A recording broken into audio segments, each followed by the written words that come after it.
Então tá gravando. Já vou começar essa aula muito feliz, que eu acho que foi o recorde de boa noites que eu recebi desde que começaram as aulas online. Nunca ouvi tantas vozes ao mesmo tempo na minha turma, estou empolgado. Espero que se prolongue ao longo da aula. Pessoal, só reforçando, lembre-se sempre de entrar com o e-mail institucional, tá? Nas aulas aqui. Primeiro que facilita a autorização de vocês, segundo que aumenta a nossa segurança. Mas, voltando aos nossos assuntos, né? A gente tem desenvolvido semana após semana um arcabouço teórico a respeito de saúde, principalmente pensando no foco da saúde pública. Afinal de contas, nós estamos aplicando os conceitos de saúde num ambiente que é a escola, para que isso se desdobre na comunidade, né? Então, a gente já discutiu a respeito do conceito de saúde, já discutiu a respeito de promover a saúde, e agora a gente se encaminha um pouquinho para a construção de políticas públicas, efetivamente. Como que se pensa em política pública de saúde, né? O que isso tem a ver com o ambiente escolar e o que isso tem a ver com a construção aqui do licenciado em Ciências Biológicas. E não tem como a gente falar de construção de saúde pública e construção de políticas públicas sem a gente falar de epidemiologia e monitoramento de doenças. Então, é lógico que a aula hoje é uma aula super superficial. Em outros cursos mais voltados para a área da saúde, né, existem disciplinas inteiras de epidemiologia. A gente vai só pincelar alguns conceitos básicos para entender mais um pouquinho a mais, né? Como que isso se relaciona com a vivência do licenciado em Ciências Biológicas e como que isso constitui os paradigmas de saúde, inclusive, né? Como que a epidemiologia vem sendo relacionada aos paradigmas de saúde aí desde o do surgimento dessa atenção mais coletiva para a saúde, tá? Não vai ter como a gente desassociar, aqui nesse caso, a epidemiologia da promoção da saúde, porque afinal de contas, se eu tenho um monitoramento bem feito, eu sou capaz não somente de prever, né, o acontecimento das doenças, mas também como entender, após o estabelecimento de uma doença, como ela se espalha. Então, a gente é muito interessante ter essa disciplina nesse semestre, porque a gente tem vivido muitos dos conceitos, né, de saúde na escola na vida diária. E você já deve ter ouvido falar alguma coisa de epidemiologia, por exemplo, nos jornais a respeito da Covid, né? Para a gente poder traçar a origem do vírus, traçar como está se dispersando, e inclusive traçar estratégias de evitação da dispersão da Covid. Então é um assunto super atual, super importante, e que vai fazer parte dessa nossa compreensão geral, inclusive para que a gente possa pensar depois, na segunda parte da disciplina, nos projetos de intervenção, tá? Mas antes de começar, eu queria que vocês dividissem comigo o que vocês já sabem sobre isso ou não, né? Se tem dúvidas sobre isso, se fazem ideia, se não, se já ouviram falar alguma vez, se não. O que é epidemiologia na cabeça de vocês nesse ponto da vida de vocês? É a área das ciências que estuda vírus. Mas aí não seria virologia, Val? Epidemias. Estuda a propagação de doença. Só a propagação, Luiz? A difusão. A propagação e seus sinônimos.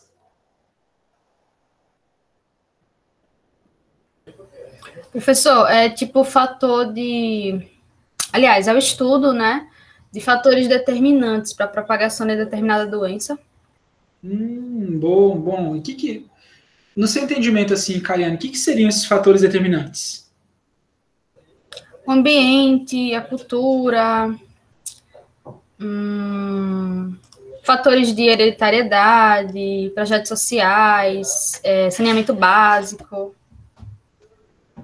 Quem mais ajuda a gente? Alguém tem alguma visão diferente? Todo mundo tem essa mesma visão? Como é?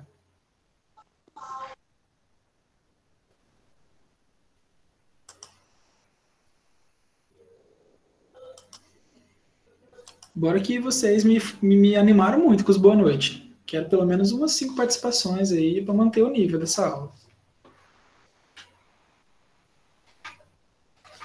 Boa noite, professor. Boa noite, Lidiane. Epidemia é quando uma doença se propaga em um grande número de indivíduos, de pessoas, podendo ser em uma região específica, cidades, estado. que é o que diferencia na pandemia, né, que a gente está vivendo. Porque quando eu lembro desse termo, logo me vem pandemia, mas tem as diferenças, né, de epidemia, pandemia e endemia. Beleza. E como que você acha que isso estaria ligado à epidemiologia, ô, Lidiane?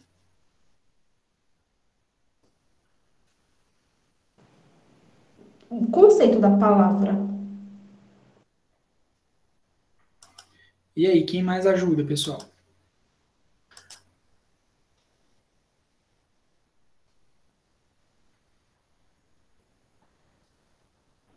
Professor, além de tudo isso que elas comentaram, também tem a questão da prevenção, né?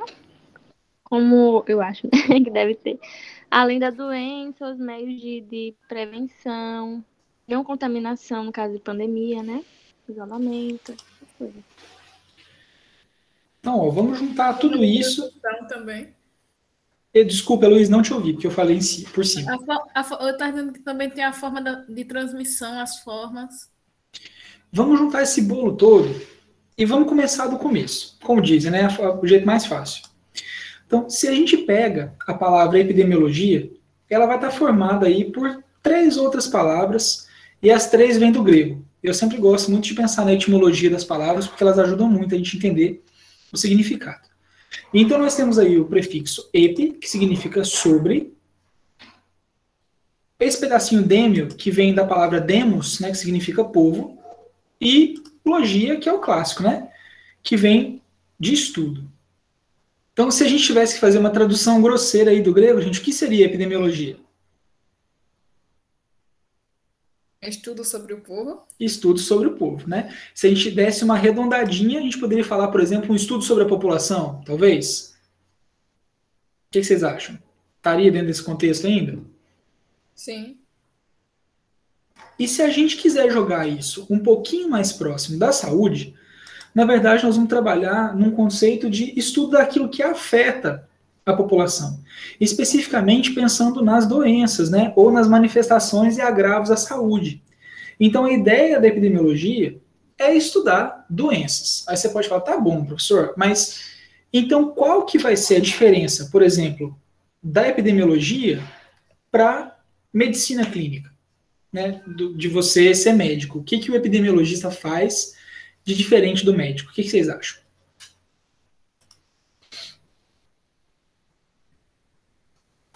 Assim, professor, acho que a medicina clínica estuda, tipo, caso a caso. Uma pessoa só, um indivíduo. Muito bom, Val. Quando a gente pensa no contexto da epidemiologia, a gente vai ter uma visão populacional, porque, por exemplo, o médico vai chegar e vai tratar o indivíduo, né, que apresenta uma determinada doença. Então, quando eu estou tratando de epidemiologia, eu preciso ter a noção populacional dessa doença. Ou seja, deixa de ser o que aflige o indivíduo para ser o que aflige a população. E a gente vai, inclusive, mudar as formas de medir isso. Que, por exemplo, a gente pode medir se o indivíduo está muito doente ou pouco doente, por exemplo, pela quantidade de sintomas que ele apresenta frente a um determinado quadro, né? A gente, por exemplo, já se gripou várias vezes ao longo da vida. E tivemos gripes mais fortes e gripes mais fracas. Não é isso? Teve ano que a gente gripou e ficou derrubado lá, e teve ano que a gente gripou e foi tudo bem. Concorda comigo? Sim. Sim. Quando a gente parte para o nível da epidemiologia, já não importa muito mais se eu sofri mais ou menos. Importa eu e mais quantos manifestamos gripe naquele ano. Né? Em quais meses? Com quais intervalos de tempo? Então, a ideia da epidemiologia, se a gente for definir um pouquinho mais formalmente, né, é essa aí, ó, o estudo da distribuição e dos determinantes de estados ou eventos relacionados à saúde em populações específicas e sua aplicação na prevenção e controle dos problemas de saúde. Então, acaba juntando tudo isso que vocês estavam construindo. A Jane Kelly colocou aqui, né, são dados, né, por isso a diferença. Não sei se é tão fácil assim, Jane Kelly, porque, por exemplo, quando o médico analisa você e dá um diagnóstico, né, ele está levantando dados também, né? Só que são dados referentes ao indivíduo. Aqui nós estamos falando de dados um pouquinho maiores, que vão acabar compondo aí um banco de dados, né, uma quantidade de informação que é mais geral. Aqui a gente pede o nível do indivíduo. Então, na verdade, se eu olho o número de casos de Covid em Penedo. Eu não sei quem está doente, mas eu sei quantas pessoas estão doentes. Então a gente muda um pouquinho a visão do qualitativo para o quantitativo.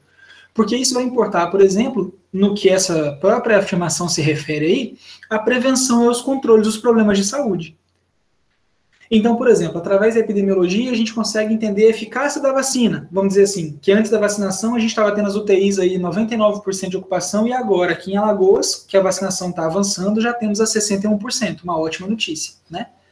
Então, nesse sentido, a gente consegue entender um pouquinho como que os grupos se relacionam às doenças e como essas doenças vão transitar, né, ao longo do tempo e no espaço.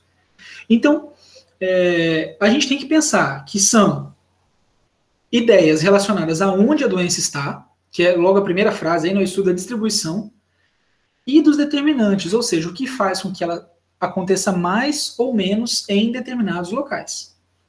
Por exemplo, nós estamos numa área, Penedo, que é uma área foco de leishmaniose. Então, por que isso acontece aqui em Penedo? Quais são as condições da cidade? Quais são as condições da população? Quais são as condições desse contexto histórico, socioeconômico, que faz com que Penedo seja mais suscetível à leishmaniose do que outras cidades do Brasil, né? Então, essa ideia aqui é que a gente simplesmente colete esses dados e não trate só no nível do indivíduo, mas trate no nível populacional, evitando que a doença se espalhe e controlando a doença onde ela já acontece. Beleza? Mãozinha levantada de quem? Pode falar, Luiz. Professor, nesse sentido aí de Penedo ser um grande foco da doença leishmaniose, isso aí pode se caracterizar pelo fato de que houve vamos dizer assim, né, um certo descaso, né, no controle dessa doença, porque não lidar também com a questão dos cachorros, né, na rua também, que eles são potenciais também portadores e, consequentemente, transmissores pelo fato de o mosquito, mosquito palha, poder picar e também contaminar outros animais, né, e também o próprio ser humano. E não só Penedo, né, tem grandes casos de leishmaniose, mas também aquela região do Agreste, como Palmeiras dos Índios, que é uma das cidades que mais tem, se não for, que tem mais casos entre seres humanos, né? No caso do estado de Alagoas, proporcionalmente falando. Ali o Luiz, acho que José também tinha levantado a mão. Isso é porque quando o colega mencionou que tinha um caso da cidade, né? E aí não é só um fator que define, não é só o descaso, né? Mas tem o fator ambiental, porque aquela região acontece muito ali, né? E outras não. Então são vários fatores. Isso, e a ideia da epidemiologia é justamente entender como esses fatores contribuem, porque, por exemplo, para doenças diferentes, eu posso ter pesos diferentes dos diferentes fatores, certo? Pode falar, Luiz. Professor, na questão dos fatores ambientais, nós podemos aí fazer uma comparação e nós veremos uma total discrepância entre ambientes, de caso da cidade de Palmeiras dos Índios e Penedo. Ambas apresentam climas diferentes, né, do contexto do estado, né? E ainda assim, elas apresentam grandes números, né, dessa doença proporcionalmente por habitante, né? Então, sim, é uma soma de fatores e é preciso que o poder público ele tenha uma atenção especial para esse tipo de assunto, né? É uma zoonose, né? Isso, professor. Isso. E é gravíssima, né? E é uma doença negligenciada, assim como outras mais. Isso. Mas saindo especificamente do caso da leishmaniose, gente, é importante que a gente entenda, por exemplo, que esse somatório de fatores, ele pode gerar o mesmo resultado com fatores discrepantes na ocorrência. Então, vamos supor, a doença A, uma doença qualquer, né, ocorre em Penedo e ocorre em Arapiraca. E nós temos, a Caiane levantou aí no começo da aula, determinantes diferentes para essa ocorrência, né? Então, vamos supor que a doença A é uma doença parasitária, que tem a ver com saneamento básico. Então, talvez a gente tenha mais regiões de Arapiraca com mais acesso ao saneamento básico que Penedo. Estou chutando, tá, gente? Não sei de dado nem nada, é uma situação hipotética. Então, estou chutando aqui que em Arapiraca nós temos mais acesso ao saneamento básico do que em Penedo. E aí, o que você esperaria? Poxa, que em Arapiraca tivesse menos da doença A do que em Penedo, já que ela é uma doença parasitária e Arapiraca tem um acesso maior a saneamento básico. Só que, de repente, você vê que em Penedo existe uma campanha de vermifugação mais forte nos programas de saúde da família. Justamente porque o pessoal da saúde de Arapiraca fala, como aqui tem mais saneamento, a gente pode focar o nosso recurso em outras coisas, a gente não vai distribuir vermífugo para isso especificamente, vamos usar o dinheiro para outras coisas, e quando você olha no total, o número de casos é meio que o mesmo. Então, a ideia aqui é a gente discutir que a ocorrência das doenças, né, e o controle, a prevenção, elas não são uma receita de bolo, nunca é muito simples, né, entender como elas estão acontecendo. E é necessário uma análise muito profunda da situação, porque coisas como, atualmente, né, como a posição das pessoas nas redes sociais, a influência de pessoas famosas, a influência de pessoas que as pessoas se espelham, a gente sabe que influenciam longamente, fortemente, por exemplo, a ocorrência de uma doença, né? Nós vimos o caso do Brasil claramente durante a Covid, da demora que nós tivemos em tomar atitudes com relação à doença, principalmente com relação às políticas de isolamento social, de uso de máscaras, né? E depois com a demora na compra da vacina.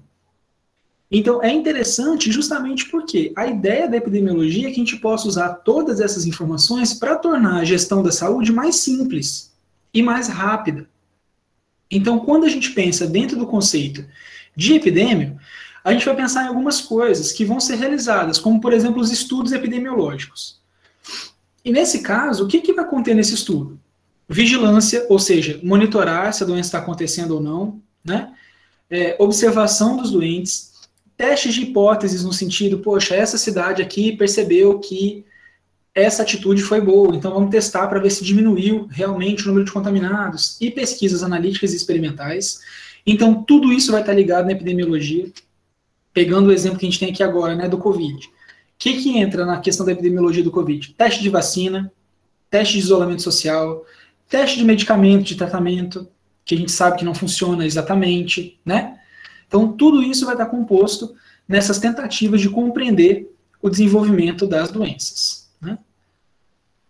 Além da questão do estudo em si, né, nós vamos ter incluído também a questão da distribuição. E daí, quando eu falo da distribuição de doenças na epidemiologia, a gente vai estar falando de tempo, quantidade de pessoas, quantidade de lugares e grupos de indivíduos, tá, que são mais afetados.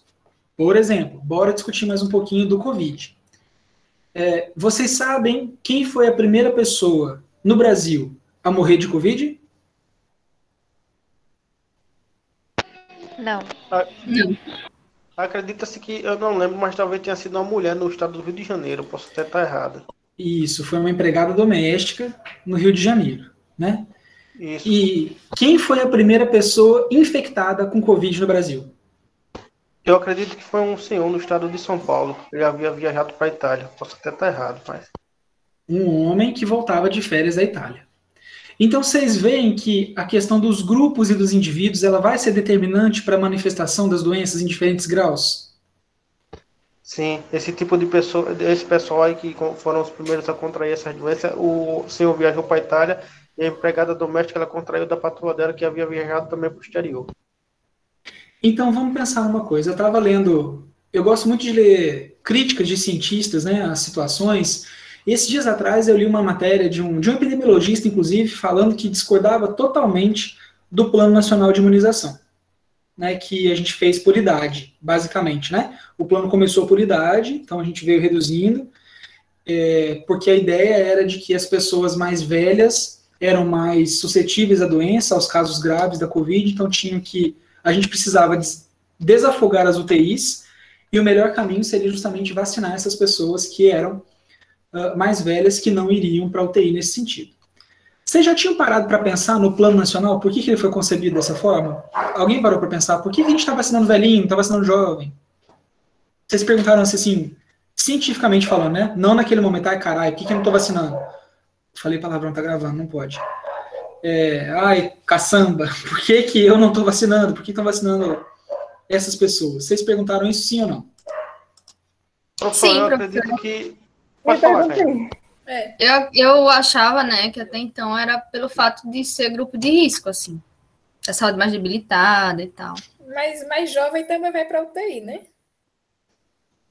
É verdade. Mas eu Não com a creio que mesma frequência, mas o problema do jovem é que seria o pessoal que mais consegue propagar o vírus. O perigo no jovem está nesse, de propagar.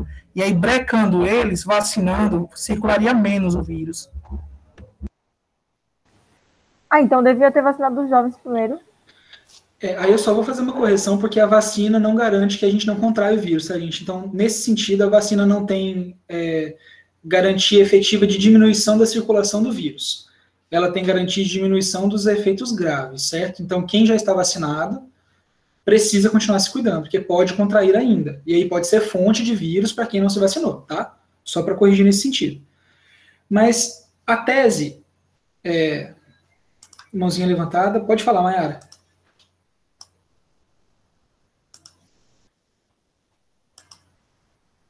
Mayara. Eu comecei a falar e eu estava desligada, desculpa, boa noite. Imaginei. Com relação ao plano de imunização, ele foi feito aqui no Brasil se espelhando em outros países, tipo a Europa também estava vacinando dessa forma em alguns países. Eles começaram com pessoas idosas, regredindo, né, a idade. Aí eu acredito que tenha sido por isso também, assim, vendo o restante dos países vacinando dessa forma, acho que foi mais ou menos por aí a escolha da questão do plano de imunização. Luiz? Professor, e porque assim, o pessoal da maioridade, eles apresentam mais comorbidades, né? E como haviam comorbidades determinantes para o agravamento da doença, para quem, consequentemente, adquiria, né? No caso, o diabetes, né? Por esse motivo, se optou, não só o Brasil e os outros países como espelho para dar início a esse programa, né? Pelos mais velhos, por esse motivo se optou por iniciar pelos mais velhos, mas é válido também a hipótese de que, na minha opinião, né, não quero causar polêmica, mas é válida a hipótese de que também poderia se iniciar pelos mais jovens para, vamos dizer assim, digamos que eles estão mais nativos, estão trabalhando, estão estudando, estão saindo, né? Talvez diminuísse um pouco a superlotação dos hospitais, não iria diminuir a propagação da doença em si, mas iria não sobrecarregar mais tanto assim os hospitais, né? Isso. Fala, Alec. eu creio que, assim, o Plano Nacional de Imunização, ele foi muito tirado por base pela situação que estava acontecendo lá na Itália, onde teve uma taxa muito alta de mortes de muitos idosos, e por isso foi adotada essa medida de vacinar os idosos primeiro, que as notícias que chegavam primeiro a gente era do surto coletivo que deu na Itália, que uma grande parte da população estava morrendo, e que essa grande parte da população eram mais idosos, etc. e tal. Então, somando todas essas características, né, a gente chega à conclusão assim, talvez tudo bem, é um bom plano, vamos dizer assim, que a gente está protegendo justamente as pessoas que têm mais risco de morte, apesar de a gente saber que os jovens também morrem, né, infelizmente. Não que os velhos tenham que morrer, né, gente, mas assim, morre a todo mundo, não tem... Mas com frequências menores nas idades mais jovens. E aí, beleza, vamos aqui vacinar os mais velhos. E o que esse epidemiologista notou, por exemplo, foi o seguinte, ele comparou as taxas de vacinação e de morte nos idosos em São Paulo, tá? E ele comparou por bairros, porque a gente sabe muitas vezes que o bairro onde a pessoa mora determina muito do que ela tem de posse, né, gente? A gente sabe que existem bairros onde moram pessoas que têm mais acesso ao dinheiro e outros menos acesso. O Brasil fez um plano que somou muitas coisas, viu, Val? Não foi só cópia dos outros países, não. A gente tentou considerar algumas coisas aqui, mas o que esse epidemiologista percebeu? Que, por exemplo, a região, né, onde a gente tinha a menor quantidade de morte por idosos em São Paulo, que era Alphaville, era uma das regiões onde os idosos mais eram vacinados, que é uma região de classe alta. em comparação, por exemplo, com o Capão Redondo, onde a gente tem uma população que tem menos acesso ao dinheiro, mais morte de idosos e menos vacinação. Então, quem estava de fato se aproveitando dessa vacinação? Como a gente deveria focar isso? Então, sem críticas necessariamente aqui ao plano agora, tá, gente? Mas só para a gente pensar que a distribuição das doenças, como a gente já viu, vai estar muito relacionada ao grupo que essas pessoas fazem parte, né? Nem todo mundo contrai as doenças da mesma forma. Então, por exemplo, eu estive numa posição extremamente privilegiada durante essa pandemia, porque pude trabalhar de casa. Muitas pessoas não puderam, né? Eu pude me isolar, fazer o meu confinamento, a minha quarentena, mas sei que, inclusive, muitos de vocês não puderam. Então, é óbvio que esses grupos vão ser afetados de maneira diferente e a epidemiologia tenta levar isso em consideração também. Além disso, vai ter a questão dos determinantes. Isso aqui é chave para a gente entender o conceito da epidemiologia, né?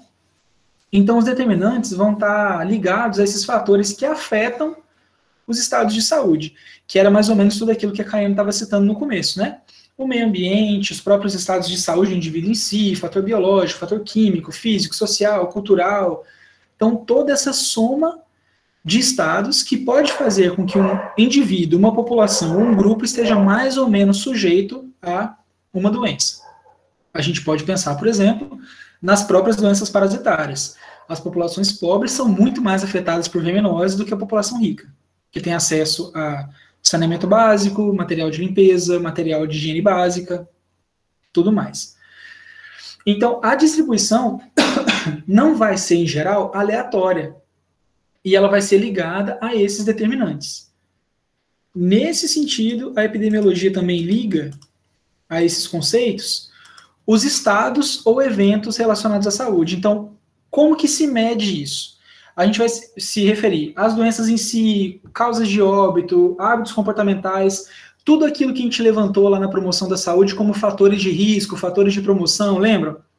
Que a gente até viu uns númerozinhos assim, X% das mortes por AVC poderiam ser evitadas se não sei o que lá, de exercício físico, ou do consumo não sei o que lá de sal.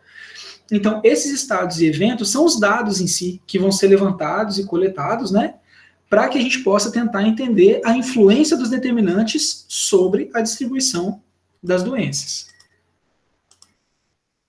A população seriam esses indivíduos. É interessante aqui, gente, que a população da epidemiologia ela pode ter vários recortes, tá? Justamente porque grupos diferentes vão ser afetados de maneiras diferentes. Como a gente vê, por exemplo, as crianças, que, apesar de haverem casos, sofreram muito menos com a pandemia da Covid do que os adultos e os idosos, né? Então, a gente pode, para um estudo epidemiológico, definir uma população-chave. Então, por exemplo, não faz sentido eu estudar câncer do colo de útero e incluir na população os homens. Certo? Se eu não estiver falando, por exemplo, de transgeneridade. Então, vejam quantas são as coisas, porque se eu estiver falando de homens trans, eles têm útero, né? Então, a gente precisa considerar muito a questão da população quando a gente vai construir um estudo epidemiológico. É claro que eu acho assim, dificilmente um de nós aqui vai estar relacionado a um estudo epidemiológico ao longo da vida, né, efetivamente. Mas só para a gente pensar quantas são as variáveis que têm que ser compreendidas antes da gente estudar epidemiologia, antes de proceder a um estudo desse. Isso vai ter aplicação direta na prevenção e no controle, principalmente porque a gente pensa em saúde pública promovendo, protegendo e restaurando saúde. Então, se eu sei como a distribuição das doenças se comporta ao longo do tempo, do espaço e nas populações diferentes, eu vou poder fazer campanhas ou políticas de promoção e prevenção da saúde muito mais eficientes. Certo? Então, por exemplo, é porque a gente entende a epidemiologia da gripe, que hoje a gente sabe que tem que vacinar anualmente. H1N1, por exemplo. Né? Porque a gente entende a epidemiologia do HIV e da AIDS, que a gente fornece preservativo no carnaval. Então, a gente vai juntando essas questões todas dentro da epidemiologia para criar políticas que sejam efetivamente mais efetivas, tá? E aí a gente tem que envolver alguns conceitos, como, por exemplo, frequências, padrões e determinantes. Ou seja, frequência de ocorrência das doenças, o padrão no qual essas doenças ocorrem e os determinantes para a ocorrência dessas doenças. Frequência pensando em número de casos, né, número de infectados, os padrões, se existe algum viés na população infectada ou não, e se esse viés está ligado a um hábito dessa população infectada ou não, tá? Então, se a gente vai pensar num conceito mais amplo, quais seriam, nesse sentido, os objetivos da epidemiologia? Então, primeira coisa, descrever a distribuição e a magnitude dos problemas de saúde das populações humanas. A primeira ideia da epidemia é traçar mapas, traçar padrões. Então, aí, por exemplo, a gente tem um desenho do mapa de Alagoas, né, com dados lá de 2010, tá? Com o coeficiente geral de hanseníase por municípios. Então, a gente tem aqui casos a cada 1.000 habitantes, né? Então, vejam só, Penedo estava numa situação de um coeficiente geral muito alto, né? Entre 19,99 e 39,99 a cada 1.000 habitantes apresentavam casos de hanseníase aqui em Penedo. E vejam que a Alagoas está toda pintadinha, né? Com cores diferentes. Então, isso tudo vai gerando para a gente compreensões diferentes da distribuição disso no tempo e no espaço. Agora, uma coisa bem interessante. Isso, em geral, vai estar ligado, muitas vezes, a limites que não se falam. Como assim? Parece que eu falei um negócio aqui totalmente filosófico, né? Mas bora explicar. Para a hanseníase, tudo bem. Mas vamos pensar numa doença, por exemplo, a dengue, tá? Mosquito da dengue, gente, respeita limite de município? Não. Não. Lógica nenhuma, né? Então, vocês concordam comigo que existem áreas que podem estar entre municípios, que tenham casos maiores ou menores de dengue, do que se eu pensar no limite do município em si? Sim. E aí a gente tem um tanto de mapa que vai ser como esse aí que está apresentado para vocês, né? Que é um mapa político. E a gente faz isso por quê? Porque as estratégias são feitas de maneira isolada. Então aqui, Alagoas produz esse mapa, as prefeituras vão pegar esse mapa e vão pensar nesse mapa e tentar ver como que a gente pode fazer aí para melhorar nosso ranking na questão da hanseníase. Mas se fosse qualquer outra doença, de repente não adianta só Penedo pensar. Tem que pensar junto. Penedo, Piaçaba do Sul, Igreja Nova, Feliz Deserto. Entendem? Então a gente descreve a distribuição e essa magnitude, mas ainda assim a gente tem uma compreensão limitada de como que isso vai efetivamente interagir no tempo e no espaço. Lembrando que, obviamente, a escala é extremamente importante. Porque eu posso olhar aqui para esse mapa e ver Penedo super vermelhinho, e posso olhar para esse mapa, que é a notificação de hanseníase no Brasil, e olha lá, Alagoas aparece super de boa, como no geral, assim, né? Pensando na distribuição na população como um todo. Então, a escala que o estudo é feito é extremamente importante, né? Se eu aumento isso para o mundo, aí o Brasil já muda de figura também, né? Então, a gente precisa pensar se a escala que o estudo está sendo feito é adequada para o resultado que eu quero obter e pensar para aquela doença, para fazer exatamente o controle daquele agravo. Por isso é que a gente vai pensar, né, como acho que foi a Lidiane que falou, nos conceitos de epidemia, de endemia, de pandemia, porque obviamente as políticas epidemiológicas, os dados epidemiológicos vão vir de escalas muito diferentes, né? Então, por exemplo, no Covid não adianta a gente ficar levantando dado de quem está no Brasil, porque quem entra e sai está totalmente relacionado ao trânsito da doença no país. Certo? Certo. Fazendo sentido por enquanto? Sim. Beleza. Além disso, além de descrever esses padrões, né? O segundo objetivo seria proporcionar dados essenciais para o planejamento, execução e avaliação das ações de prevenção, controle e tratamento de doenças, bem como estabelecer prioridades. Nesse sentido, a epidemiologia tem uma ligação direta com a promoção da saúde, justamente porque, veja, nós avaliamos as ações de prevenção, controle e tratamento e nós estabelecemos prioridades. Nem toda cidade precisa direcionar o seu orçamento de campanhas para a dengue de maneira igual que outras, né? Ou, por exemplo, a gente entende que nós precisamos continuar trabalhando em alguns casos, mesmo que outros estejam acontecendo, né? Que é o que a gente está vivendo aqui em Penedo agora, que apesar da pandemia mundial de Covid-19, nós vivemos um momento muito sério de epidemia de dengue, por exemplo. Né? Várias pessoas ficando doentes aí porque a gente está focado num ponto só. Então, a epidemiologia nos ajuda a distribuir essa atenção. Né? Claro que, pensando que se a gente não tivesse nesse ano surreal que nós estamos vivendo, a gente estaria pensando em outros agravos à saúde nesse momento. Vocês concordam comigo que às vezes parece até que a propaganda da dengue está pequenininha? Que seria uma época que a gente estaria ouvindo, né? No momento das chuvas, cuidado, não deixe depósitos espalhados no seu quintal, não deixe pneus jogados nas áreas abertas, e agora parece que a gente quase não escuta, né? Verdade.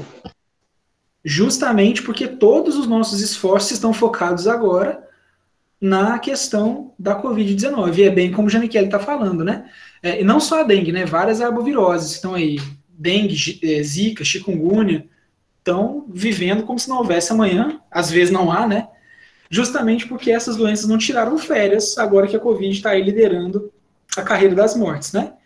Então, a ideia da epidemiologia é ser uma ferramenta que permita priorizar as coisas. A gente sabe que muitas vezes o recurso não é o suficiente, né? Então, se eu tenho estudos epidemiológicos bem feitos, eu consigo saber o que eu preciso priorizar.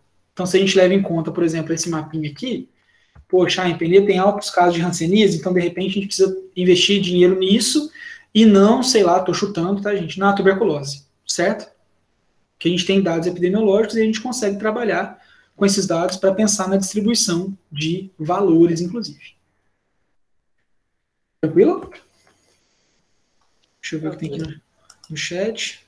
Só Janikele. Beleza. Mais um objetivo: identificar fatores etiológicos na gênese das enfermidades, das doenças, né? Então, a ideia é saber qual é a causa, como se causa, por que se causa, juntando tudo isso, formando o que a gente chama de determinantes. Então, além de saber como as doenças se distribuem no tempo e no espaço e da sua magnitude, a gente consegue priorizar, né, as campanhas de prevenção, promoção, porque a gente passa a entender melhor quais as causas, como se causa e por que se causa. Beleza? Beleza. Tranquilo os 3 objetivos aí da epidemiologia? Sim. Massa. Então, Professor, oi. no slide anterior aí, aí nós vamos citar hipoteticamente aí, né? Fatores determinantes. Vamos supor aí uma comunidade carente, né? As margens de uma lagoa, por exemplo, né? Vamos citar aí que não tenha questões aí ligadas como que se diz aquela, agora eu esqueci, desnutrição. Não tem fatores relevantes ligados à desnutrição das crianças, mas tem fatores relevantes ligados à anemia. Aí vamos analisar hipoteticamente qual a causa, né? Vamos passar por aquela questão das doenças causadas por parasitas, né? Aí é um fator que pode ser levado em consideração, né? Qual a causa? Aí vamos tocar na ferida do Estado, desigualdade social. Aquela comunidade não está sendo assistida, não tem saneamento básico. É um fator, né? Isso, uma coisa leva a outra. Exatamente, Luiz. Aí todos esses efeitos vão se juntar, né, para agir como determinantes. Então, qual que seria a ideia disso, né, quando a gente compara aí os diagnósticos clínicos dos diagnósticos epidemiológicos? A primeira questão óbvia, né, que o tipo de diagnóstico lá dentro do estudo epidemiológico vai ser de nível comunitário e populacional. E o objetivo, ele se vira inteiramente para melhorar o nível da saúde na comunidade. Então, aqui a gente perde a vista do indivíduo, né? Então, a gente vai ter aqui, por exemplo, distribuição de remédios que sejam voltados para uma grande parcela da população que sofre do mal X, e aí campanhas de isso para tentar tratar aquela população como um todo, que vão acabar culminando em ações de programas de saúde, de promoção da saúde, diferentemente daquela atitude individual, que também é importante, né? mas no nível individual.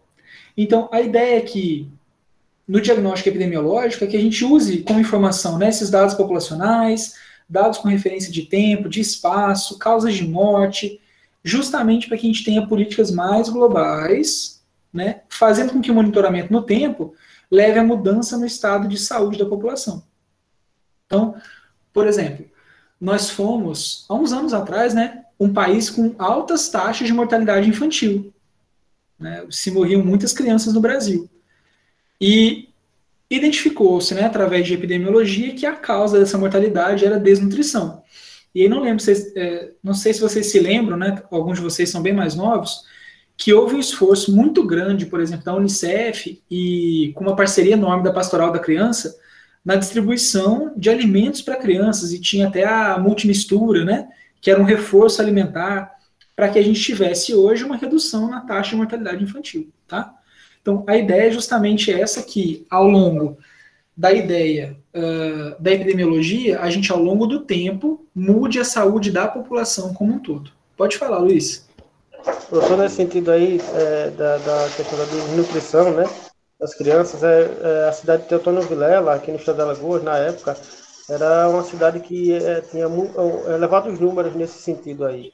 E eu acredito que agora já foi praticamente, totalmente superada, né? Que é importante aí, porque a gente tem um país justo, né, que as crianças não morram. Então, seguindo nessa ideia, qual que é o princípio básico da epidemiologia? É que as doenças não acontecem ao acaso. A distribuição das doenças como se dá não acontece ao acaso. Faz sentido para vocês? Sim. Então, a partir disso, o que a gente pode concluir? Que a distribuição das doenças na população, né, é influenciada pelos aspectos biológicos dos indivíduos, pelos aspectos socioculturais e econômicos da sua comunidade e pelos aspectos ambientais do seu entorno, fazendo com que o processo de saúde e doença se manifeste de forma diferenciada entre as populações. Até aqui, estamos na mesma página? Concordam com essa conclusão? Discordam? Me contem um pouquinho. Eu concordo.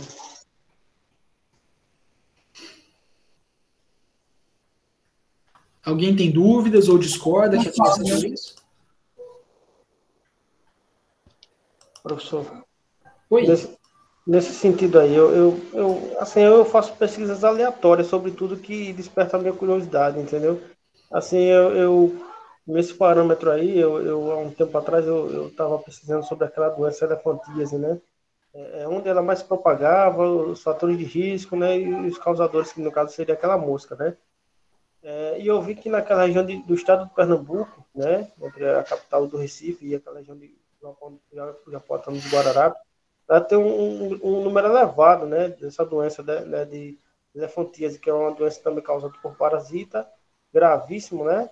E nessa região aqui do estado de Alagoas, pelo menos, eu posso até estar enganado agora, mas não se verifica dados consideráveis em relação a esse tipo de doença, né? E assim, são estados com climas semelhantes, né? Renda per capita da população também, e ainda assim lá há um número elevado, até a nível nacional, né, desse tipo de doença, né? Aí, nesse caso, eu não sei, no caso, no que os fatores socioculturais, econômicos e biológicos poderiam estar influenciando lá no aumento desse tipo de doença. Às vezes são apenas os fatos políticos. Vamos lá, a gente se enquadra social e precisa planejar uma política de promoção à saúde básica, de combate aos fatores que causam isso. Daí, grande parte do Brasil, se não me engano, a grande maioria dos centros onde habita a população pobre é carente de saneamento, de água potável, de energia elétrica. Daí, se uma pessoa não tem o básico, aí acaba... Tanto que o surto que teve de doença de Chagas, eu acho que antes, era porque o povo morava naquelas casas de pau a pique. E é tudo política de governo mesmo, de ofertar o mínimo não, né? O que é garantido por lei ao cidadão. Professor, para complementar o que o John falou aí em questão, e também o Eduardo que falou de Teotônio, Eu já morei lá, né? Muito tempo atrás. E minha família é de lá. E na época que era extrema pobreza lá, antes da prefeitura atual entrar, porque mudou muito um elogio que eu faço, né? Porque como uma política boa numa cidade muda, porque Teotônio Vilela é outra cidade, em relação à saúde também avançou muito aqui no estado de Alagoas, e a diferença que faz, né, políticas de saúde. E nós temos que considerar outra coisa ainda, gente, que é a questão do monitoramento também, né? Porque à medida que eu tenho um monitoramento ruim, os meus dados não são confiáveis, tá? Isso é uma coisa que a gente estava vivendo muito lá no começo da pandemia, por exemplo. A gente não tem muito infectado no Brasil, mas como se a gente não testava? Não houve testagem em massa da população, certo? Então, apesar de tudo, a gente ainda precisa observar os estudos epidemiológicos com cuidado, né, com olhos críticos, para entender como foi feita esse levantamento, justamente porque muitas pessoas simplesmente não reportam que estão doentes ou não, e às vezes até por vergonha, né? A gente pode falar, por exemplo, a respeito de uma coisa que a gente vem discutindo com frequência aqui, que é o HIV e a AIDS. Então, quantas pessoas não sabem que são portadoras do HIV, né, são soropositivas, ou não sabem que desenvolveram a AIDS até momentos muito críticos, né? Porque não se testaram, porque tinham vergonha, porque não queriam assumir para ninguém que precisavam de ajuda.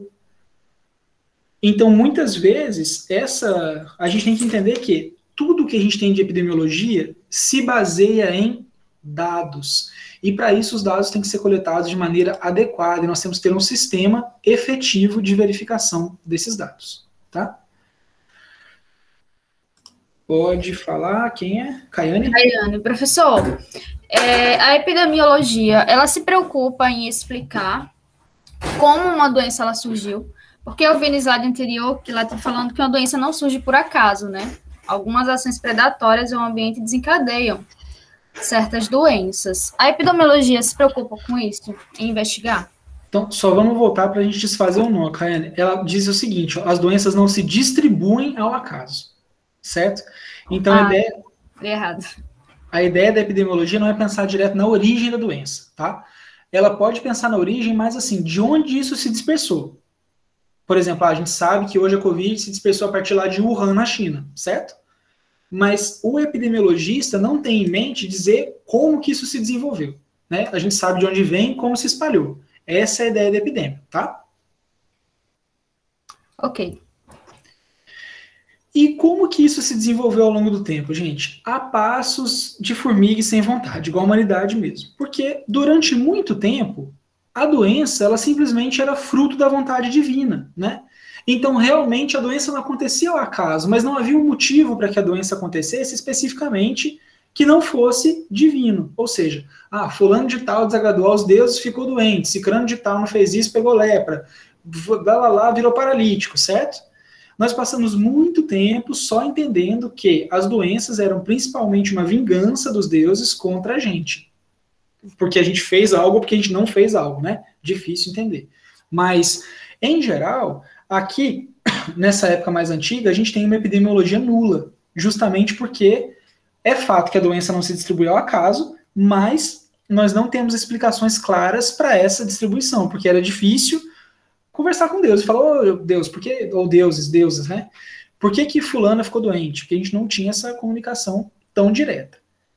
E aí, como que isso começa a mudar? Que a gente tem registro, né, gente? Vou reforçar do registro, porque a nossa história é extremamente eurocêntrica, e a gente quase não sabe nada de história asiática e africana, então todo o nosso embasamento teórico aqui é greco-romano, né? Então a gente traça esse panorama, mas pode ser que se nós tivéssemos outros dados a respeito da África e da Ásia fosse diferente, só para marcar esse ponto aí. Nós temos no começo, né, dessa história, versões bastante primitivas da ciência das doenças, começando lá na Grécia, tá? E o primeiro cara que se desponta nisso é Hipócrates. Inclusive, ele é tido como o pai da medicina, né? É o patrono da medicina, e ele fala o seguinte, ó, doenças são produto das relações complexas entre o indivíduo e o ambiente que o cerca. Então, o Hipócrates tem uma visão bastante holística, né, a respeito da doença, principalmente por já colocar relações complexas entre o indivíduo e o ambiente. E é a partir desse cara e a gente fixa, né, efetivamente os termos endemia e epidemia. Então ele entendia que existiam doenças que eram locais, as endemias, e ele entendia que existiam doenças que se espalhavam facilmente por grandes áreas, que eram, nesse caso, as epidemias. Beleza? Beleza. Sim. Reforçando aqui, endemia, epidemia e pandemia, tranquilo para todo mundo de conceito? Sim. Sim? Beleza. E vejam que Hipócrates, ele não tinha muito uma ideia do mecanismo, né? Ele só fala assim, é um tanto de coisa bagunçada que acontece, e aí a pessoa fica doente. Mas ele não tem muito como explicar cada uma dessas coisas, né? Ele não tem desenvoltura para fazer isso. Isso começa a mudar lá com Avicena, né? Era um pensador que viveu aí até 1037, e ele cria a primeira teoria de ideias de determinantes de doenças, tá? Que é a teoria dos miasmas. Então a ideia dele é o seguinte, ó, as febres pestilentas são geradas pelo apodrecimento da água e da atmosfera que ocorriam com a formação de vapores malignos. Então, apesar de parecer uma coisa meio mágica, é o seguinte, ele falava que a gente em contato com água ruim e ar ruim acabava ficando doente. Uma boa ideia, né, gente? Pensando aí de 980 a 1037, e ó, como o bichinho viveu pouco também, né? Era uma boa ideia, concordam com ele?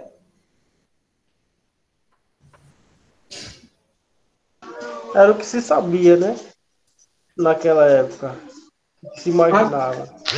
A grande questão, veja que interessante, nessa época aí com a teoria dos miasmas, a gente tinha uma indicação de limitar banho, né? Já que a gente podia ter contato com água ruim, com ar ruim, então vamos tomar menos banho, porque a gente pode ter um problema aí, né? Então vejam também que à medida que a gente vai mudando os nossos paradigmas epidemiológicos, nós vamos mudando a nossa percepção sobre os determinantes.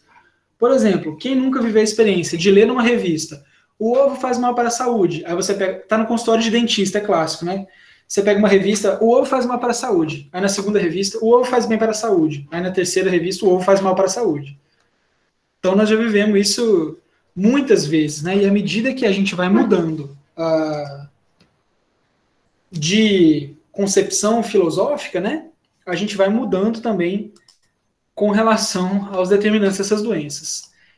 A teoria dos miasmas, ela dura muito tempo, né? Ela é muito propagada, principalmente ao longo do século XVIII, inclusive com essa ideia de influência de odores nocivos, né? Que estariam relacionados aí a uma ampla influência de fatores ambientais. Agora vejam que até esse momento, gente, a gente não tem necessariamente a ideia de que outros organismos possam causar doenças, né? É tudo uma questão ambiental, efetivamente. Água ruim, solo ruim, ar ruim, mas não tem ideia aqui ainda da ação direta dos micro-organismos. Pode falar, Luiz. Ou a ideia de que, de fato, outros micro-organismos possam existir, não é isso? Isso, justamente, não existe a ideia de micro-organismo, que aqui a gente não sabe que micro-organismo existe ainda. Então não existia a possibilidade de causar doença porque a gente não fazia ideia que existia, né? E é isso, a ideia dos causadores de doença se mantém na questão dos fatores ambientais. Então, nessa época, existe muito essa questão das estatísticas sanitárias, principalmente de acesso à água de qualidade, né? Porque esse seria o grande causador das doenças. E aí o grande problema é que a gente não sabe que doença é qual. É tudo um grande grupo de doenças, igual eu estava lá, né? Febre pestilenta. Então, várias coisas são febre pestilenta, porque a gente não consegue identificar o causador etiológico, né? E as causas são ambientais e amplamente disseminadas. Então, a gente não tem necessariamente aqui uma especificidade no tratamento até. E aí você imagina, gente, isso aí é uma foto de Londres, né? Pode falar, Luiz. Professor, eu acredito que não vai chegar a esse ponto, mas eu já vou logo. Que o banheiro, que o vaso sanitário que conhecemos hoje, ele não existia, né? Que tudo se teve início a partir do Império Romano, né? Os banheiros eram comunitários, né? Existiam locais assim, o cara fazia cocô do seu lado, você ia conversando com ele limpava o bumbum com a esponja, né? Aquela esponja era compartilhada, né? O cara limpava o bumbum com ela, você também limpava. né? E essas grandes cidades, na época, existia muito de você, antigamente, você tá passando na rua ali, o cara joga o pinico ali com o cocô dele ali pela rua ali, e aquilo ali, as cidades eram infestadas, não eram o que está na foto, não era isso aí que está na foto, elas fediam, né? Eram fedido de xixi, de cocô, ali era muito espalhado, era comum naquela época você encontrar isso. E na própria França, né, os banheiros eram compartilhados, inclusive eu posso até estar enganado, mas parece que foi na França que se começou a propagar a ideia do vaso sanitário dentro das próprias residências.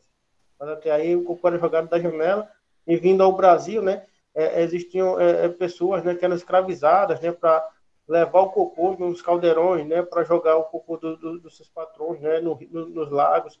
Né, e essas pessoas eram conhecidas como tigre, porque a questão da amônia, né, que saía dos cocôs, dos caldeirões que eles levavam, eles deixavam a pele dessas pessoas um pouco acinzentada, né, eram chamados, conhecidos como tigre, né. Olha um resumo aí. E aí vejo, gente, que o Luiz tem muita razão quando ele fala que sorte nossa que a gente não consegue sentir o cheiro das pinturas, né? Ou o cheiro das paisagens que as pinturas tentavam retratar na maior parte do tempo. Porque uma cidade do tamanho de Londres, nessa época, né? Imagine a quantidade de gente sem conseguir fazer descarte adequado às suas próprias necessidades fisiológicas, né? Então, realmente, as cidades eram extremamente sujas.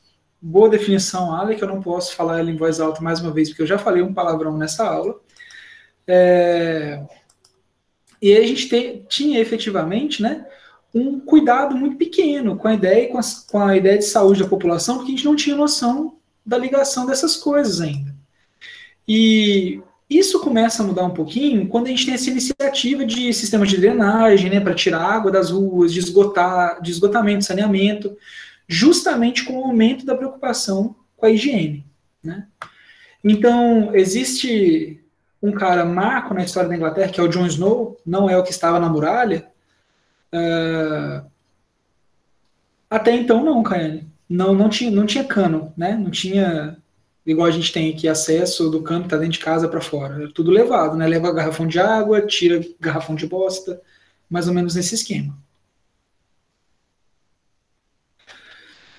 Tá? Então, nesse pensamento, quando começa a ter essas iniciativas, né, de implantação de sistemas de drenagem, de esgoto, o Jon Snow, ele começa a fazer uma relação entre o mapeamento da cólera e o consumo de água, né? E o Jon Snow consegue ligar, basicamente, todos os casos de cólera a um sistema de distribuição de água. E ele percebe que tem super a ver a água com a cólera. Só que o Jon Snow não tem muito suporte nessa época, porque ele não consegue explicar realmente o que é que está causando aquela doença, né? Qual o causador efetivo. Até que a ciência avança um pouquinho e a gente acaba se deparando com a teoria dos germes, principalmente a partir dos experimentos do Louis Pasteur, né? Que quando ele esterilizava uma solução e deixava essa solução isolada do meio exterior, o líquido permanecia estéril. Mas se ele esterilizasse e quebrasse o frasco, a gente tinha um crescimento microbiano dentro desse líquido.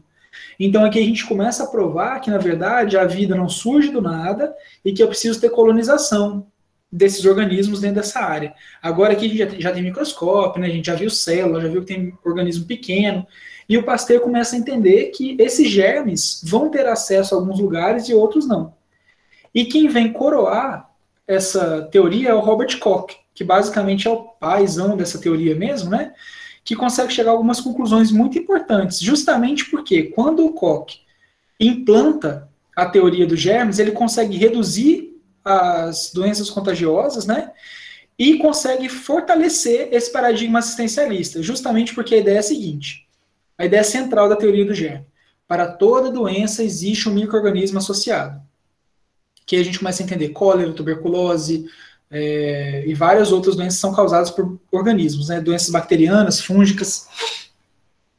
Então a gente consegue tratar, garantir que aquele organismo não fique na pessoa, e se ficar, a gente consegue ter um tratamento específico para cada um deles, né? Só que, de certa forma, eles alegavam que não tinha muito como prever, porque se a ideia é o contato da pessoa com o agente etiológico, não tem como saber antes de acontecer. Então a gente só pode tratar depois que acontece, né? E aqui existe uma redução na importância da epidemiologia, justamente porque não tem como a gente pensar em ações populacionais, a gente só consegue pensar aqui em ações de grupo, né? Dado que não faz muito sentido aí o tratamento da população, porque quem pega efetivamente a doença é o indivíduo, né? E, inclusive, começa a ser uma dependência laboratorial para o combate à doença, porque eu preciso identificar o micro-organismo, fazer os testes dos remédios. Então, a gente tem o começo do desenvolvimento daquela forte indústria farmacêutica, né, nessa época, que vai ajudar a gente a entender o germe como inimigo central, e a gente tem a diminuição aí dessa importância geral da epidemiologia, tá? Como que isso vai mudar, né? Então, tem uma crise, numa época, que é a crise do beriberi, e é interessante porque essa doença causava, né, distúrbio muscular, motor, de sensibilidade, uma doença gravíssima, e existe um momento aí, a descrição do tal Bacillus beribéricos pelo João Batista de Lacerda, um brasileiro, inclusive em 83, né? Só que qual que é o problema? Outros 4 pesquisadores também, de acordo com ele, tinham descrito os agentes etiológicos do beriberi. Então, o que acontece, gente? Aqui como era muito importante saber, né, que germe causava qual doença. Quando surgiu uma doença nova, todo mundo ia atrás para saber o que era o causador, especificamente. Então, a gente tem descrições de espécies que, obviamente, nunca existiram, né? E aí, quando o João Lacerda descreve o Bacillus beribéricos, ou seja, seria uma bactéria responsável pelo beriberi, outros 4 pesquisadores também tinham descrito. E isso leva a gente numa situação que, assim, todas as ações que essa galera teve para impedir o contágio fracassam completamente, tá? Ninguém consegue. Aí vejam que interessante, gente. Existe a ideia, que parte no Japão, né, de que tinha que ser necessária uma introdução de mais proteína na alimentação, porque ele percebe lá no Japão que pessoas que consomem apenas muito arroz eram mais sujeitas a se infectar pelo beriberi. E o Christian Eichmann, que está aí o homem que observava as galinhas, né, consegue solucionar a crise percebendo que galinhas que eram alimentadas com mais carboidrato, né, somente carboidrato, em relação às proteínas em granjas, tinham sintomas muito parecidos.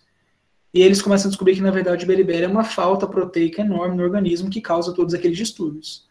Então a gente começa a entender que não necessariamente são só germes, existem outras causas para as doenças, tá? Outras formas de agravos à saúde. E aí a gente cai num paradigma da epidemiologia que a gente se chama a era da caixa preta. Justamente porque ninguém sabe o que está dentro, né? A gente só acaba sabendo depois que a pessoa morre, que daí a gente vai fazer toda a ideia do que acontecia com ela para saber efetivamente do que ela morreu. Justamente porque aqui a gente tem um aumento na qualidade de vida da população, aqui já quase moderno, né? E essas doenças infecciosas, como a gente aprendeu a tratar tudo, né? Trata tuberculose, trata hanseníase, trata cólera, trata febre amarela, trata malária. Isso começa a se diminuir, a causa-morte disso, a qualidade de vida começa a aumentar, e as doenças crônicas começam a ser a maior causa de morte aqui. Então, hipertensão, diabetes, né, doenças que estão muito mais envolvidas com a era dos fatores de risco. Né? É isso aí, Janquele. Nunca existiu depressão, só quando a gente conseguiu matar os germes, aí começa a ter depressão, né? Então, essas visões eram bem interessantes da cabeça desse pessoal. E a gente chama de caixa preta justamente por isso. A gente não tem como trabalhar exatamente, até esse momento, como cada risco vai contribuir para cada doença, tá? E acaba levando só nessa condição de exposição à doença. Então, primeiro, a gente tem uma diminuição da importância de mecanismo patológico, porque agora não necessariamente a gente tem um agente causador. E aqui lembrando, gente, que é o seguinte, não é que as doenças tenham parado de ter agentes, né? A tuberculose continua sendo causada por uma bactéria, a gripe continua sendo causada por um vírus, mas as doenças que causam mais mortalidade não estão nessa etapa mais. São outra coisa. Então a gente já tem que entender um novo paradigma de epidemiologia. E a grande dificuldade aqui da era da caixa preta era justamente o quê? Para entender fator de risco, a gente tem que acompanhar uma geração inteira, que é o que a gente chama de estudo de coorte. Então, por exemplo, existem vários estudos que acompanham assim, todas as crianças que nasceram no ano de 1978 no hospital tal, e acompanha essas crianças a vida inteira, com hábitos, doenças, para entender quais são as probabilidades. Por isso que a gente sabe que fumar tem ligação com câncer, que se alimentar mal tem relação com hipertensão. Justamente nesses estudos que acompanhavam, basicamente, toda a população ou um grupo de pessoas do nascimento até a idade adulta. Só que isso é muito difícil de fazer, né? E juntar dado, então, nem se fala. Então, se a gente fosse dar uma resumidinha, essa primeira era da epidemiologia, que era a era das estatísticas sanitárias, tinha como paradigma o miasma, que era o envenenamento, né? Por estragar a água, estragar o solo, alguma coisa. E a ideia de resolução, de abordagem analítica, era demonstrar os grupos de morbidez e mortalidade. Quem estava consumindo o que de ontem, o que de onde, para poder justamente fazer obras de drenagem, de esgoto, de saneamento. Tá? Depois, na era das doenças infecciosas, onde a gente tem a teoria dos germes, a ideia era um agente simples relacionado à doença específica, cada doença com seu germe, tá? A gente precisava isolar esse germe em laboratório, isolar as culturas, ver quais remédios combatiam essas culturas, né? Interrompendo a transmissão através, por exemplo, de vacina, isolamento e quarentena. Aqui, nessa época, a gente tem o advento dessas ferramentas de controle de transmissão de doenças, justamente porque aqui a gente tem um agente etiológico para isolar, né? Do contato com outros seres humanos. E nas doenças crônicas, a gente tem que a exposição a um ambiente ruim gera o resultado da doença, né? Então a gente tem a era da caixa preta, sem a necessidade de existir um fator patogênico. Então, para eu ter diabetes, eu não preciso ter um organismo patológico em mim. É só a forma como eu vivo, por exemplo, né? Então, a gente vai abordar muito mais pensando naquelas taxas de risco, pensando em risco individual, né? E controlando esses fatores de risco para ter ações de promoção da saúde. Beleza?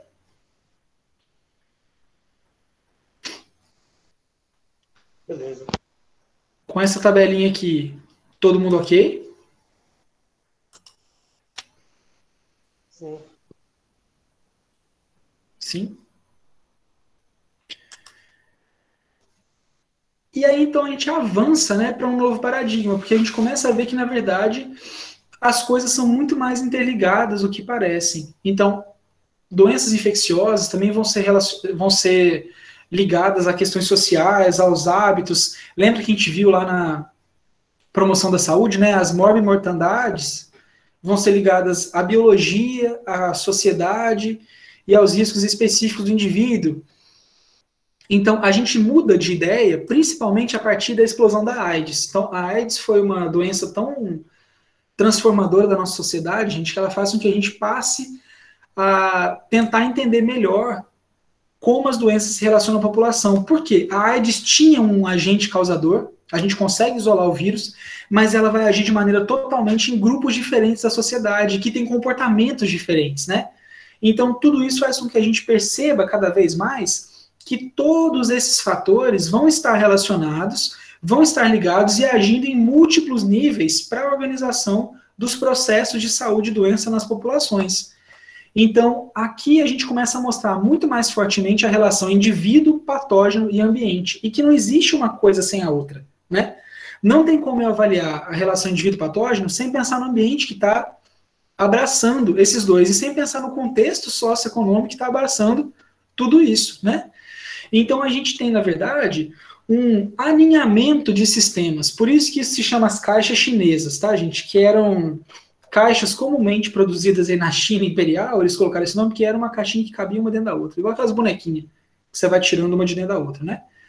Então é como se eu tivesse uma coisa dentro da outra, resultando na doença. Então o indivíduo está dentro de um ambiente, ou dentro de um sistema que está dentro de um ambiente, e isso faz com que ele tenha mais ou menos contato com um patógeno, desenvolva ou não a doença de uma forma muito mais complicada, de uma forma muito mais intrincada do que só está doente, não está doente, tem um patógeno, não tem um patógeno, o ambiente está estragado ou não está estragado. Então, vendo as inter-relações entre todos esses níveis, tá? E aí, então, eu tenho algumas premissas dessa era que também vai ser chamada de era da ecoepidemiologia, justamente porque considera as relações entre todos esses níveis, né? No sentido, entre aspas, aí, meio ecológico da coisa. Então, a primeira coisa é o seguinte, tipo a matriosca, exatamente, Zé, as bonequinhas russas, né? Então, as causas das doenças estão em todos os níveis de organização. A primeira ideia é essa, não é só o modo de viver do indivíduo, não é só o patógeno, não é só o ambiente. Em todos esses níveis, eu tenho causas das doenças. E essas causas podem ser distintas em níveis distintos. O que facilita com que eu tenha uma doença no nível ambiental é totalmente distinto do que facilita eu ter essa doença em nível social, por exemplo. Tá? E, além disso, os níveis se interrelacionam. Então, uma coisa está dentro da outra. Portanto, os padrões das doenças são resultados de todos esses processos. Então, não tem como eu pensar a doença isoladamente, né? Apesar de a gente fazer isso até hoje, né? A gente, por exemplo, a Covid agora mesmo, que a gente pensa é basicamente o patógeno, né? Mas a gente pensou muito pouco a respeito de, tipo, a gente fez uma mega campanha de isolamento social. Mas e quem precisava trabalhar? E quem precisava pegar um ônibus cheio? E quem precisava pegar metrô? E quem precisava ir para o comércio? Então a gente não pensou nisso, né? Ah, tem que resolver, tem que isolar. Mas e aí? As pessoas vão comer como? Vão viver como? Então a gente ainda está muito recente, vamos dizer assim, né? Nesse assunto. E qual que é a importância disso, gente? Por que é bom que a gente pense dessa forma? Justamente porque a gente consegue verificar todos esses sistemas de geração de doença. Deixa ser uma causa, passa a ser um conjunto de causas, e a gente vê no sistema da promoção de saúde, isso é ótimo, no sentido de que não adianta só eu isolar o vetor ou ter o remédio, né? A gente precisa de uma ação global de transformação, justamente para garantir que as pessoas tenham habilidade para lidar com esses ambientes em mudança, que vão trazer causas diferentes em momentos diferentes para doenças diferentes, né? Então a gente acaba associando necessariamente, nesse ponto, a epidemiologia à sustentabilidade, né? Eu preciso ter manutenção dos ecossistemas, para que a gente possa ter manutenção dos sistemas socioeconômicos, para que a gente possa ter manutenção das sociedades, para que a gente possa ter pessoas saudáveis. Certo? Certo. Então nós passeamos pelo conceito da epidemiologia, passeamos pela evolução histórica da epidemiologia. Eu falei igual uma pessoa doida aqui para vocês, né? Vocês vão ter acesso a essa gravação depois.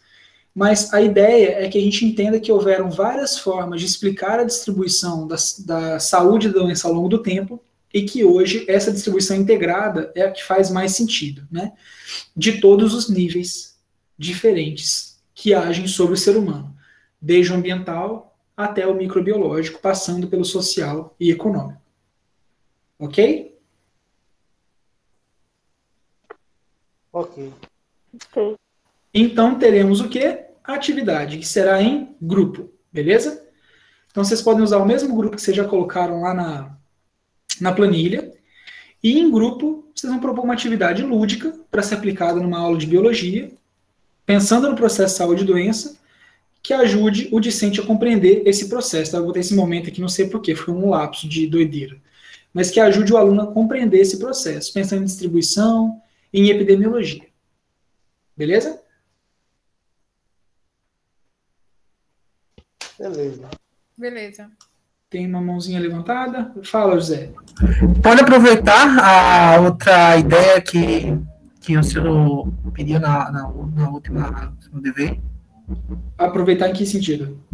Porque no que você pediu agora, dá para pegar a mesma prática que eu fiz, dá para adaptar. Aí junta a ideia com o grupo e faz uma coisa só. Só se for para expandir, né? Sim, sim.